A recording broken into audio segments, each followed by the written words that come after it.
Seri ketiga buku Xiansu. Cinta Bernoda Darah. Audiobook, novel silat. Cerita, Ho Ping Hu. Bab 10. Kini wajah Lin Lin tampak sungguh-sungguh. Memang, ia tadi mendongkol. Akan tetapi tidak mendalam dan puaslah ia sudah dapat balas menggoda Bok Liong. Kini dengan suara serius ia berkata, "Liong tuaku, sebetulnya pikiranku amat bingung. Aku mencari musuh besar tidak bertemu, mencari kakak angkatku juga tidak berhasil, malah kakak Busin dan Enci Sian Eng pun sampai sekarang tidak bertemu kembali denganku, entah lenyap kemana mereka itu. Tahulah sekarang Bok Liong bahwa gadis ini adalah seorang dara remaja yang hilang dalam arti kata, terpisah daripada dua orang kakaknya." Ia tidak memotong, melainkan menanti gadis itu melanjutkan penuturannya. "Kami bertiga pergi meninggalkan dusun kami di kaki Gunung Chinlingsan, dengan niat mencari musuh besar kami, juga mencari kakak angkatku yang semenjak kami lahir tak pernah kami temui. Celakanya, kami bercerai-berai dan aku mencari sendiri, dibantu oleh kakek gundul Kim Lun Seng Jin. Namun hasilnya sia-sia belaka. Kakek gundul itu ternyata tidak becus membantuku, tak dapat membawaku kepada kakak angkatku, juga tidak tahu di mana adanya musuh besarku. Nah, sekarang aku minta bantuanmu, Liong tuaku, bantulah aku mencari mereka itu." Bok Liong tertawa. Hatinya lega bukan main. "Ah, Lin Moi, kau ini memang suka bikin orang bingung. Kalau tadi kau bilang hanya bantuan seperti ini saja, tentu aku 1000 kali setuju. Akan kubantu engkau, Moi Moi. Akan tetapi, tentu saja aku harus tahu lebih dulu siapakah gerangan mereka yang kau cari. Siapakah musuh besarmu itu?" "Aku sendiri juga tidak tahu, akan tetapi menurut dugaan kami, dia adalah si suling emas." Tiba-tiba Bok Liong meloncat sampai 1 meter lebih. Mukanya berubah dan ia memandang kepada Lin Lin dengan bengong. Lin Lin juga meloncat dan membanting kakinya. Nah, kau kumat lagi.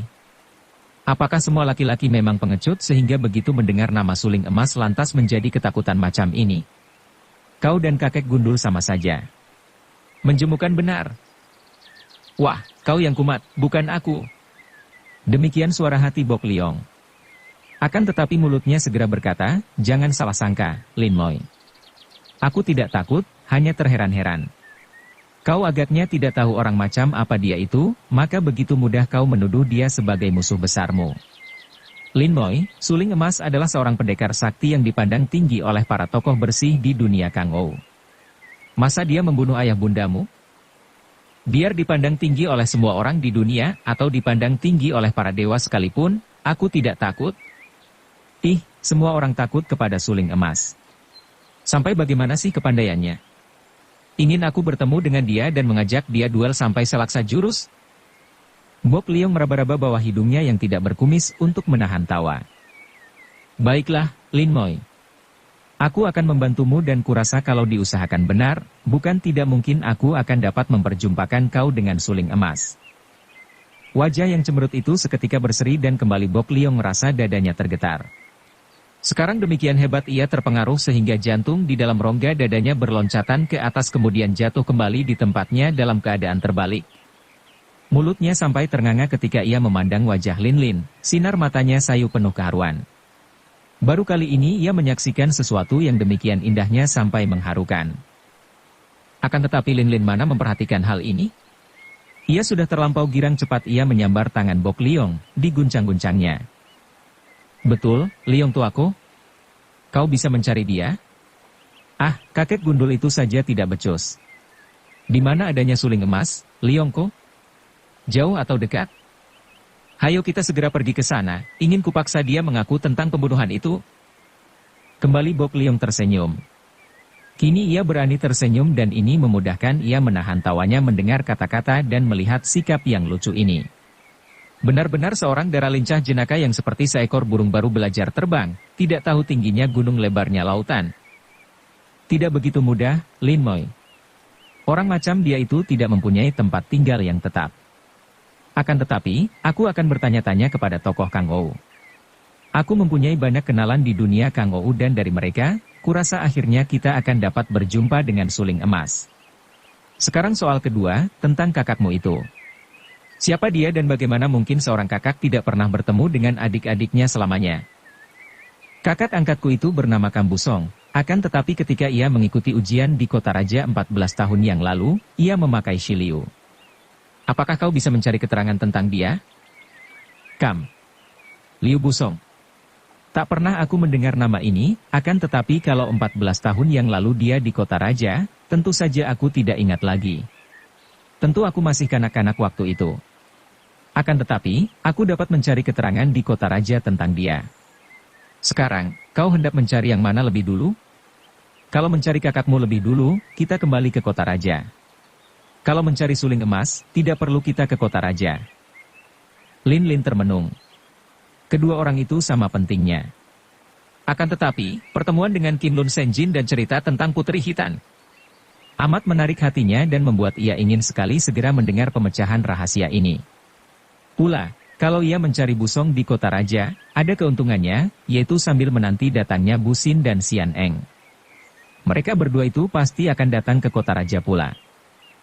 Biar kita mencari kakak Busong lebih dulu, ke Kota Raja. Akhirnya ia berkata. Sekalian menanti munculnya Simko dan Enci Xian Eng. Liong Tuako, kau baik sekali. Perlu kau kuperkenalkan dengan Simko dan terutama dengan Eng Cici. Wah, dia itu gagah perkasa, ilmu pedangnya hebat dan dia cantik sekali, Tuako. Setelah berkata demikian ia tertawa-tawa gembira. Hus, kau bicara apa ini? Kenapa kau bilang kepadaku tentang cicimu? Apa perlunya? Ih, kalau aku memuji kecantikan enciku di depanmu, apa sih salahnya? Ia tertawa-tawa lagi dan matanya menggoda. Bok Liong tersenyum masam, hatinya mengeluh. Engkaulah yang cantik, tidak ada wanita kedua di dalam dunia ini yang dapat menggerakkan hatiku seperti engkau, demikian suara hatinya. Baiklah, kita kembali ke Kota Raja. Akan tetapi sarung pedangmu itu harus diganti. Biar nanti kucarikan gantinya. Sarung pedang? Mengapa? Lin Lin meraba pedangnya. Moi moi, tadi aku mendengar dari kata-kata Cheng Hie Hueshio tentang pedang besi kuning yang hilang dari istana dan berada di tanganmu.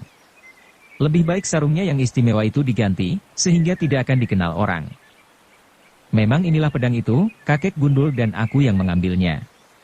Wah, kalau kau ikut tentu senang sekali, Liong Tuako. Kami berdua sikat habis semua masakan di dalam dapur istana. Wah, enak-enak, pendeknya, selama hidup belum pernah kau merasakannya. Sampai sakit perutku, terlalu kenyang dan perut kakek itu menjadi busung. Dan kami menyamar seperti kucing. Lin Lin terkekeh gembira, menutupi mulutnya dan dengan suara terputus-putus diseling tawa ia menceritakan pengalamannya di istana. Bok Liong kagum bukan main. Kagum akan kehebatan Kim Lun Senjin, juga kagum akan manisnya mulut yang bergerak-gerak bicara itu.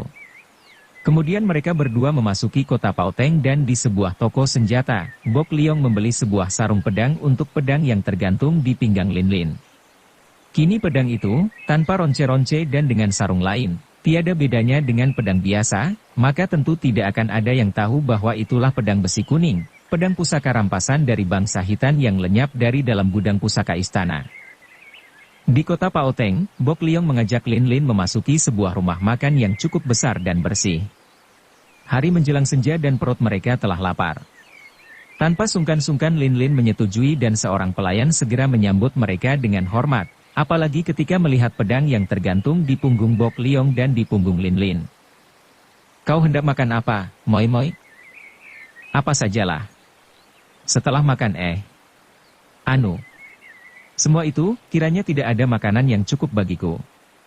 Ia mengernyitkan hidung dan Bok Liong maklum bahwa yang dimaksudkan Lin Lin tentu masakan-masakan di dapur istana itu. Pelayan yang menanti pesanan mereka tentu saja tidak mengerti apa yang dimaksudkan oleh nona yang cantik jelita dan gagah perkasa ini. Bok Liong memesan arak wangi, nasi putih, bakmi, bakso dan beberapa macam sayur mayur lagi. Pesanan itu dilayani dengan cepat sehingga beberapa menit kemudian mereka telah mulai makan minum. Kelahapan Bok Liong dan perutnya yang sudah amat lapar itu membuat Lin Lin dapat makan dengan enak juga, malah tidak kalah enaknya dengan masakan-masakan dapur istana ketika ia sudah kekenyangan. Bukanlah masakannya yang menjadi syarat mutlak untuk kelezatan, melainkan perut lapar. Perut lapar menyedapkan setiap makanan yang paling sederhana sekalipun. Suara orang bercakap-cakap riuh rendah memasuki restoran itu tidak menarik perhatian Lin Lin dan Bok Liong yang sedang enak makan, juga ketika beberapa orang tamu memesan masakan dengan suara parau, mereka tidak menengok dan terus makan. Akan tetapi karena 3 orang laki-laki yang baru datang itu duduknya di meja yang berhadapan dengan Lin Lin, mau tak mau Lin Lin dapat melihat mereka. Mendadak gadis ini meletakkan sumpit dan mangkoknya, kemudian ia bangkit dari tempat duduk dengan mata berapi. Bok Liong melihat keadaan gadis ini, sambil menghirup kuah dari mangkok, menoleh lalu mengerutkan keningnya. Kiranya yang bercakap-cakap dan duduk mengelilingi meja itu adalah 3 orang laki-laki yang pakaiannya ditambal-tambal, pakaian pengemis gembel. Hus, Lin Moi, tenang dan duduklah. Tak baik membuat ribut di restoran orang, bikin kacau dan rusak barang orang saja. Bisiknya. Lin Lin sadar, menekan perasaannya dan duduk kembali. Seorang pelayan sedang siap untuk mengambilkan pesanan 3 orang pengemis itu, memandang penuh kekhawatiran dan curiga kepada Lin Lin, akan tetapi ketika melihat gadis ini duduk kembali, ia cepat-cepat pergi ke dapur. Tidak mengherankan apabila Lin Lin kaget dan marah melihat 3 orang laki-laki itu, karena mereka ini adalah 3 orang di antara para pengemis yang malam-malam mengeroyok dia dan 2 orang saudaranya. Sebaliknya, 3 orang pengemis itu agaknya tidak mengenal Lin Lin, dan hal ini pun tidak aneh. Mereka baru 1 kali saja melihat Lin Lin, ini pun di waktu malam dan dalam pertempuran. Apalagi ketika itu Lin Lin ditemani oleh Bu Xin dan Xian Eng, sedangkan sekarang hanya berdua dengan Bok Liong. Mereka adalah pengemis-pengemis yang dulu ikut mengeroyok kami, bisik Lin Lin. Bok Liong mengangguk-angguk. Gadis itu sudah menceritakan tentang perselisihannya dengan para pengemis yang dipimpin oleh si raja pengemis Itgan Kaiyong. Mereka itu tokoh-tokoh Wi Hou Kaipang, perkumpulan pengemis harimau terbang, dan agaknya mereka datang sebagai tamu. Wilayah mereka bukanlah di Paoteng sini. Lin Moi, mari kita keluar. Bok Liong memanggil pelayan, membayar dan mengajak Lin Lin keluar dari restoran. Lin Moi, malam ini kita sebaiknya bermalam di sini.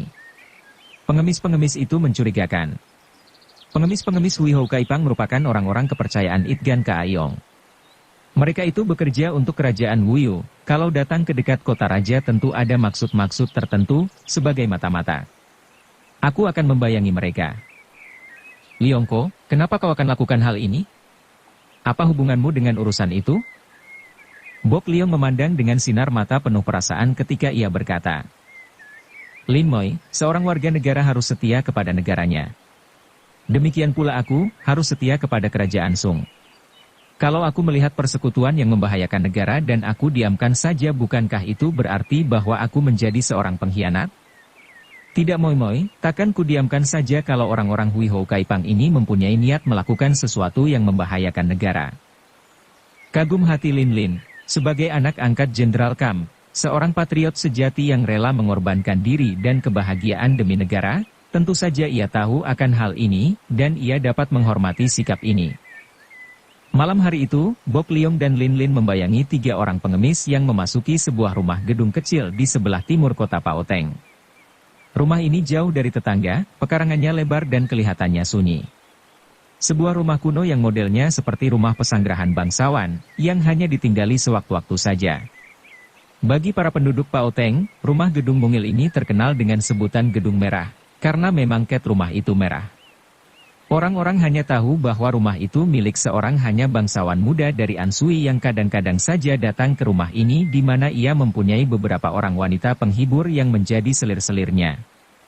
Kalau bangsawan muda itu datang, barulah tampak kesibukan di gedung merah ini. Tukang-tukang masak pandai dipanggil, rombongan penghibur, penari dan penyanyi, diundang dan seringkali diadakan pesta oleh bangsawan itu bersama selir-selirnya, kadang-kadang ditemani beberapa orang tamu. Bangsawan muda itu bukan lain adalah Suma Boan, putra Pangeran Suma. Memang dia seorang pemuda penghambur nafsu dan uang. Sebetulnya, hanya kelihatannya saja Suma Boan merupakan seorang kongcu hidung belang yang menghabiskan waktunya dengan pelesir dan bersenang-senang. Padahal sebetulnya, dia seorang muda yang mempunyai penuh cita-cita. Tidak sia-sia ia menjadi murid orang sakti Itgan Kaiyong, karena tidak saja ia memiliki ilmu kepandaian tinggi, namun juga memiliki cita-cita setinggi langit. Sudah banyak tokoh-tokoh kangou ia hubungi, dan ia menghimpun tenaga untuk sewaktu-waktu bergerak melaksanakan tujuan dan cita-citanya, yaitu menggulingkan kedudukan kaisar dan mengangkat diri sendiri menjadi penggantinya. Tentu saja cita-citanya ini masih merupakan rahasia dalam hatinya dan kiranya hanya gurunya dan pembantu-pembantunya yang paling setia saja yang tahu. Orang lain hanya menganggap bahwa Sumaboan adalah seorang bangsawan, putra pangeran, masih sanak dengan kaisar, kaya raya dan royal di samping memiliki ilmu kepandaian silat tinggi. Maka dari itu, Bok Liong menjadi heran sekali ketika ia mengintai dari atas genteng gedung merah bersama Lin Lin. Ia melihat bahwa 3 orang pengemis itu mengadakan pertemuan dengan Sumaboan. Hal ini sama sekali tak pernah diduganya. Sumaboan putra pangeran yang tinggal di Anshui itu berada di sini? Benar-benar di luar dugaannya, yang sejak dahulu berkelana, Bok Liong mengenal siapa adanya Sumaboan, murid Itgan Kaiong yang lihai. Akan tetapi ia sama sekali tidak tahu akan rahasia putra pangeran ini. Ia tidak menjadi heran karena Sumaboan berhubungan dengan pengemis, karena guru pemuda bangsawan itu adalah raja pengemis sendiri. Akan tetapi yang membuat ia terheran-heran adalah munculnya pemuda bangsawan itu di Gedung Merah. Karena tadinya ia mengira bahwa 3 orang pengemis itu hendak mengadakan persekutuan atau pertemuan rahasia dengan musuh-musuh kerajaan Sung. Maka ia kecewa dan memberi isyarat kepada Lin Lin untuk pergi dari situ. Akan tetapi, sebaliknya wajah Lin Lin menegang ketika ia mengenal Sumaboan. Ia malah memberi isyarat kepada Bok Liong untuk mendengarkan percakapan mereka di bawah, lalu mendekatkan mulut pada telinga Bok Liong sambil berbisik. Di rumah dia itulah aku berpisah dengan kedua kakakku. Mendengar ini, hati Bok Liong tertarik dan ia segera mendekam dan mendengarkan percakapan 4 orang itu. Mana Suhu? Kenapa tidak datang dan bagaimana hasilnya dengan surat yang dirampas Hek Giamlo?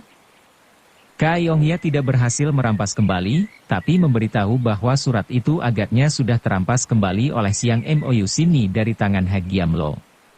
Sekarang Ongya berkenan pergi sendiri menyelidik ke Yunan. Apa?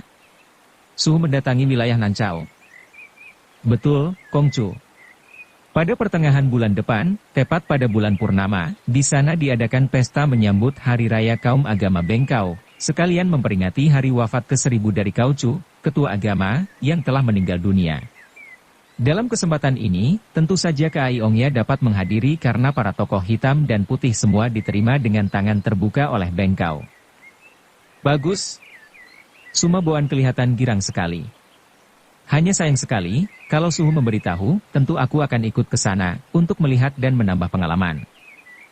Kaiongya berpesan agar Kongcu suka menanti kedatangan Tok Sim Lotong yang sudah berjanji akan datang mengunjungi dan sudah siap memberi bantuan untuk menghadapi suling emas. Si keparat itu apakah sudah dapat diketahui Suhu di mana tempatnya kalau ia datang ke kota raja? Menurut Kaiongya, seringkali ia berada di dalam gedung perpustakaan istana. Hei! Apa itu? Tubuh Sumaboan berkelebat, diikuti 3 orang pengemis itu yang sudah melompat keluar dan langsung melayang ke atas genteng. Kiranya tadi ketika mendengar percakapan di bawah, Bok Liong dan Lin Lin menjadi tertarik sekali. Apalagi ketika nama suling emas disebut-sebut, Lin Lin menjadi begitu bernafsu sehingga ia bergerak untuk membuat lubang lebih besar. Karena kurang hati-hati dan hatinya tegang, gerakannya mengeluarkan bunyi dan terdengar oleh telinga Sumaboan yang tajam. Keparat, berani kalian main-main di depan Lui Kongxian? Bentak Sumaboan sambil menerjang maju. Lui Kongxian atau Dewa Geledek adalah julukannya. Bok Liong maklum akan lihainya lawan, maka cepat ia memasang kuda-kuda dan menangkis. 2 lengan yang sama kuatnya bertemu dan akibatnya, keduanya terpental melayang dan tentu akan roboh terguling di atas genteng kalau tidak cepat-cepat mereka meloncat turun. Lin Lin yang tahu bahaya, juga mendahului meloncat turun sambil mencabut pedangnya. Baru saja kakinya menginjak tanah, 3 orang pengemis itu sudah menerjangnya dengan tongkat, gerakan mereka cepat dan kuat. Namun Lin Lin sudah memutar pedangnya, tampak sinar kuning bergulung-gulung dari pedang itu menyambut datangnya 3 bayangan tongkat. Adapun Sumaboan ketika tertangkis oleh lengan Bok Liong, terkejut bukan main dan ia menjadi penasaran. Siapakah kau? Apa perlunya kau malam-malam datang seperti pencuri? Bentaknya ketika ia sudah berhadapan dengan lawannya di atas tanah. Sayang keadaannya agak gelap sehingga ia tidak dapat mengenal siapa pemuda yang lihai di depannya ini. Suma Kongcu, suruh orang-orangmu mundur, dan kami akan segera pergi, tidak akan mengganggumu lagi. Kata Bok Liong sambil memandang ke arah pertempuran. Akan tetapi ia tidak khawatir akan keselamatan Lin Lin karena 3 orang pengemis itu telah terdesak hebat oleh sinar pedang kuning yang bergulung-gulung dahsyat. Enak saja bicara, berani kau datang untuk memerintahku? Ke neraka kau! Suma Boan cepat menerjang dengan pukulan-pukulan maut. Keistimewaan pemuda bangsawan ini adalah ilmu pukulan tangan kosong. Tenaganya kuat dan ia memiliki banyak tipu muslihat, juga memiliki beberapa pukulan yang mengandung tenaga beracun. Namun kali ini ia menghadapi lawan yang tangguh, murid seorang sakti pula, maka semua pukulannya dapat dihalau oleh Bok Liong. Karena dia seorang pendekar yang gagah dan memang suka mengadu ilmu, apalagi sudah lama mendengar akan nama besar Lui Kongsian Suma Boan, Bok Liong juga tidak mau mencabut pedangnya dan melayani lawannya dengan tangan kosong pula. Keduanya sama kuat, sama cepat dan masing-masing mewarisi ilmu-ilmu silat yang tinggi. Tidak seramai 2 orang jago muda ini keadaan Lin Lin dan para pengeroyoknya. Dalam sekejap mata saja, pedangnya telah merobohkan 2 orang pengeroyok dan pengemis yang ketiga lari ketakutan menjauhkan diri. Diam-diam Lin Lin menjadi girang dan juga bangga. Ia pernah dikeroyok orang-orang seperti ini, ketika bersama Busin dan Sian Eng dahulu, dan mereka bertiga amat repot menghadapi pengeroyokan banyak pengemis. Akan tetapi sekarang, biarpun yang mengeroyoknya hanya bertiga, namun dengan pedang curian itu dan dengan ilmu warisan Kim Lun Seng Jin, terasa betapa lemahnya 3 orang pengeroyoknya dan betapa mudah ia merobohkan mereka. Lin Lin menoleh dan melihat Bok Liong masih bertanding hebat dengan pemuda jangkung yang sombong itu. Liong tuaku, jangan takut, pedangku akan mencabut nyawanya. Seru Lin Lin dan cepat ia menerjang. Sinar kuning berkelebat dan Suma Boan mengeluh sambil membuang diri ke kiri lalu berjungkir balik. Pucat wajahnya karena hampir saja ia menjadi korban sinar pedang yang mengandung hawa dingin seperti es. Ia tadi terlalu memandang rendah. Kiranya selain pemuda lawannya itu hebat, juga gadis itu amat lihai dan ganas ilmu pedangnya. Lin Lin hendak menerjang lagi, akan tetapi tangannya disambar Bok Liong, ditarik dan pemuda itu berkata, "Moi moi, mari kita pergi, jangan bikin kacau rumah orang." Lin Lin baru teringat bahwa sebetulnya bukan menjadi kehendak mereka bertempur dengan orang-orang itu. Tadi ia terpaksa merobohkan lawan karena ia dikeroyok. Sekarang, apa perlunya bertanding terus? Ia tidak bermusuhan dengan pemuda bangsawan itu. Malah pemuda itu telah berjasa dalam menyebut-nyebut suling emas tadi. Ia tahu sekarang kemana harus mencari suling emas, musuh besarnya. Ke kota raja. Di dalam gedung perpustakaan istana. Hatinya girang mengingat akan hal ini dan ia cepat meloncat pergi bersama Bok Liong, menghilang ke dalam gelap. Suma Boan tidak mengejar. Pemuda bangsawan ini cukup cerdik dan hati-hati. 2 orang itu lihai, dan belum ia kenal siapa mereka. 3 orangnya telah roboh, mengapa ia harus mengejar tanpa bantuan yang kuat? Setelah berlari jauh meninggalkan kota Pauteng, Bok Liong dan Lin Lin berhenti untuk mengatur napas. Wah, untung kebetulan Itgan Kaayong tidak berada di sana bersama Suma Kongcu. Kalau ada, bisa berbahaya tadi. Sama sekali tidak kuduga bahwa gedung merah itu milik Suma Boan. Kata Bok Liong. Aku tidak takut. Biar ada gembel tua bangka setengah buta itu aku tidak takut dan akan melawannya mati-matian. Seru Lin Lin dengan suara gagah. Kau memang hebat, Lin Moi. Memang tenaga kita digabung menjadi satu, belum tentu si tua dapat berbuat sekehendak hatinya. Tapi Suma Boan itu pun tak boleh dipandang ringan. Dia lihai. Bok Liong menggeleng-geleng kepala dan ia maklum bahwa kata-katanya ini hanya untuk mencegah agar Lin Lin tidak menjadi marah. Padahal ia tahu benar bahwa mereka berdua bukanlah lawan Itgan Kaayong. Melawan Suma Boan saja, baru seimbang dengan kepandaiannya. Pemuda bangsawan itu harus ia akui amat hebat ilmu pukulannya. Tadi pun ia sudah kewalahan dan hampir mencabut pedangnya kalau saja Lin Lin tak segera maju membantunya. Liongko, sekarang kita harus kembali ke kota raja. Suling emas berada di sana, di dalam gedung perpustakaan istana. Wah, kali ini dia tidak akan dapat terlepas dari tanganku. Dan masing-masing mewarisi ilmu-ilmu silat yang tinggi. Memang kurasa kali ini kita akan dapat bertemu dengannya. Akan tetapi sebelumnya, ku minta kepadamu, Lin Moi. Jangan kau terburu nafsu dan lancang menyerangnya kalau kita bertemu dengannya. Aku yang akan bicara dengannya, dan aku dapat mengajukan pertanyaan yang akan memaksanya mengaku apakah dia membunuh orang tua angkatmu ataukah tidak. Tak boleh sembrono dan lancang terhadap seorang seperti dia. Memang kau tidak takut, Moi Moi, akan tetapi bagaimana kalau penyeranganmu itu salah alamat? Bagaimana kalau ternyata dia itu tidak berdosa? Bukankah kau menyerang orang yang tidak bersalah kepadamu dan kalau terjadi demikian maka berarti kaulah yang bersalah kepadanya? Baiklah, baiklah, aku akan menutup mulut dan mau menyerahkan urusan kepadamu. Asal aku segera bertemu dengannya dan mendapat kepastian, baru aku puas, tuako. Bok Liong tersenyum. Ia khawatir kalau sahabat barunya ini marah dan mengambul. Marilah, Moi Moi. Kau suka melakukan perjalanan malam begini? Biar malam udara terang, lihat bulan tersenyum di atas tuh. Akan tetapi Bok Liong tidak memandang bulan, melainkan memandang wajah yang tengadah, wajah yang baginya lebih daripada bulan sendiri. Kau tidak lelah dan ngantuk nanti? Lin Lin menggeleng kepala. Maka berangkatlah dua orang muda itu, berjalan kaki di bawah sinar bulan, berendeng mereka berjalan. Bagi Lin Lin, hal ini adalah biasa saja dan tidak mendatangkan perasaan apa-apa. Ia merasa seperti berjalan di samping busin. Terhadap Bok Liong ia mempunyai perasaan persaudaraan yang tebal dan menganggap pemuda ini seperti kakaknya sendiri. Tentu saja tidak demikian apa yang berkecamuk di dalam rongga dada Bok Liong. Suasana romantis ini mendorong-dorong hasratnya, menekan-nekan hatinya dan membakar darahnya, membuat ia ingin sekali menjatuhkan diri berlutut di depan Lin Lin menyatakan cinta kasihnya yang berkobar-kobar menghanguskan jiwanya. Ingin ia memegang jari-jari tangan yang kecil halus itu. Ingin ia mendekap kepala dengan wajah cantik dan rambut hitam halus harum itu ke dadanya, ingin membisikkan sumpah cinta, ingin ia. Ingin. Lin Lin berhenti dan menoleh ke samping, memandang heran kepada pemuda yang baru saja menempiling kepala sendiri itu. Oh. Tidak ada apa-apa, ada nyamuk tadi menggigit pelipisku. Jawabnya. Untung bayang-bayang pohon menyembunyikan sinar bulan dari mukanya yang menjadi merah sekali. Kau bikin kaget orang saja. Masa menepuk nyamuk di pelipis sendiri begitu kerasnya?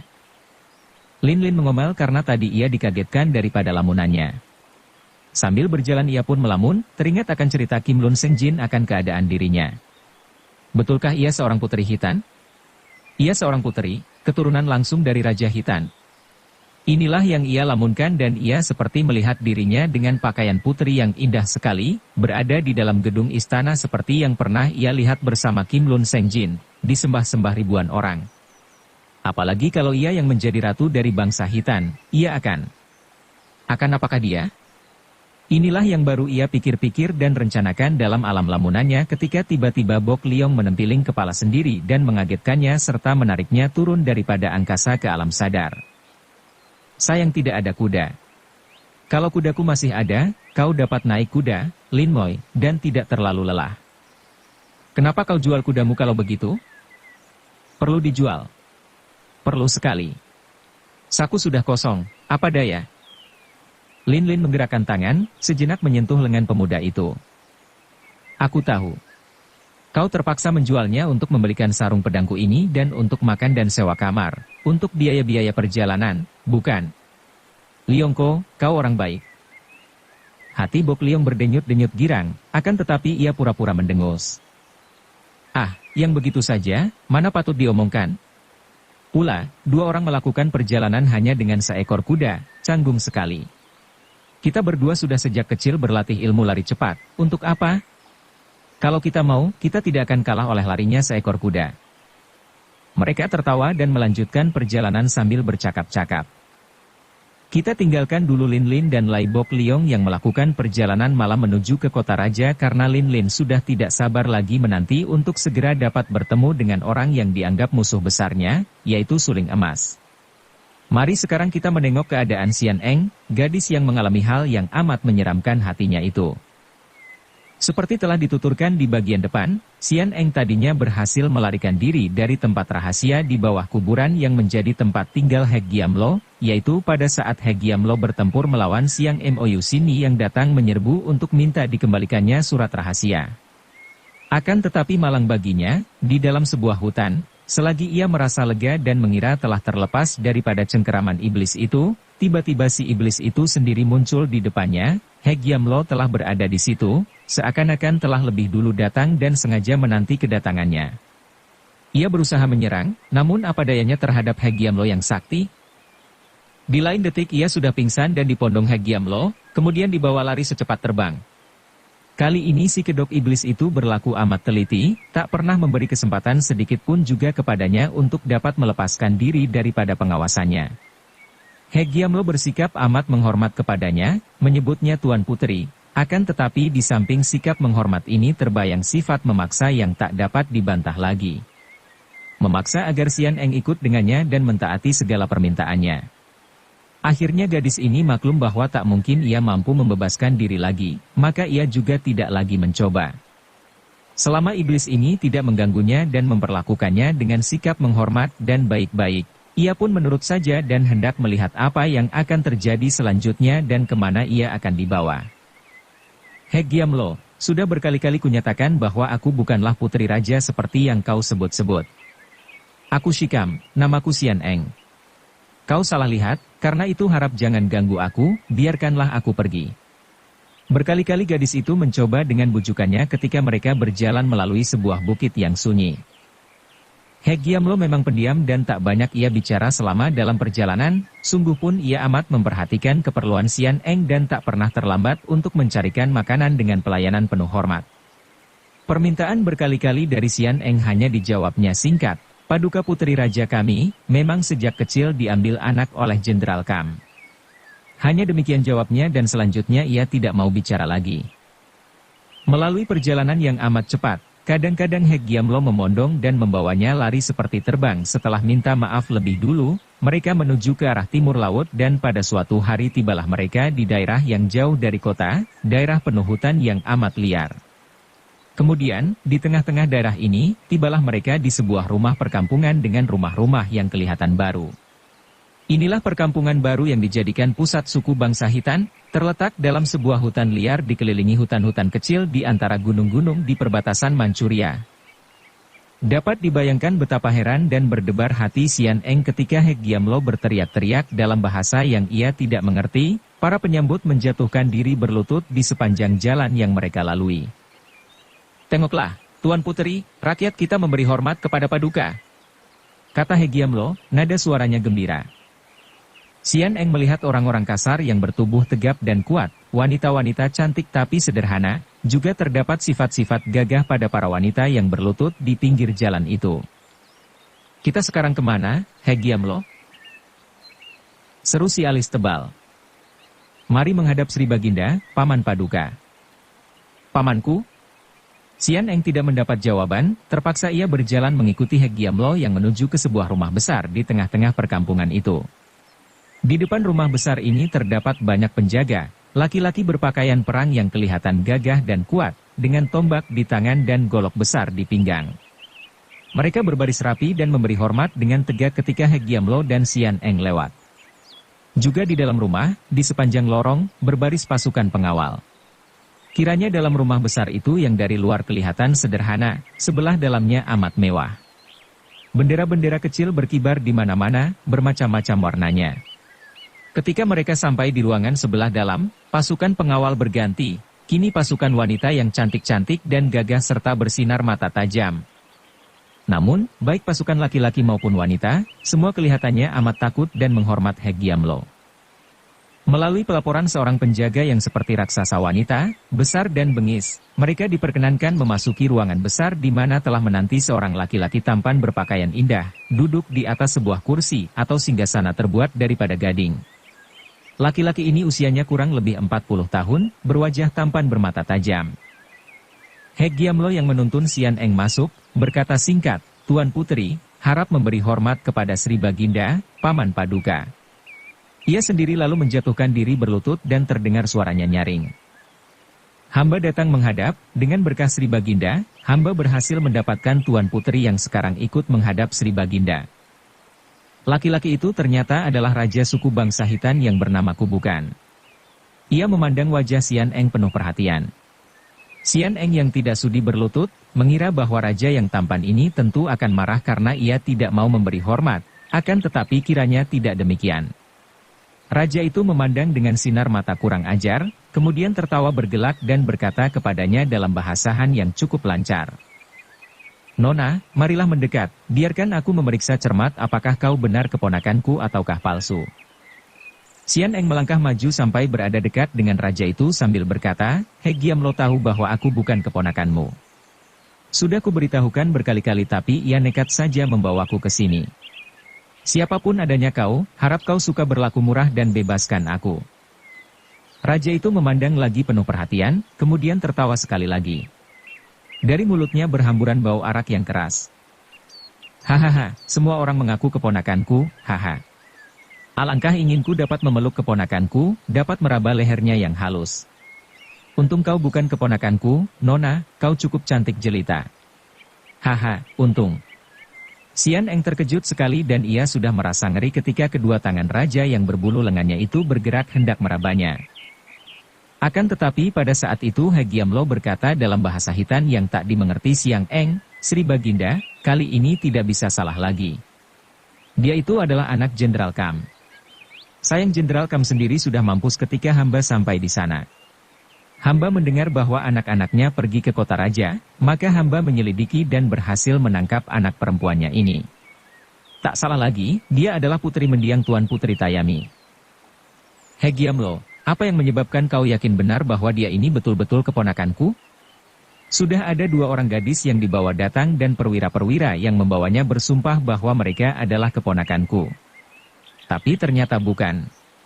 Kau boleh lihat mereka, biarpun mereka berdua itu jauh lebih cocok menjadi keponakan yang kucari-cari daripada gadis ini, toh mereka itu bukan keponakanku.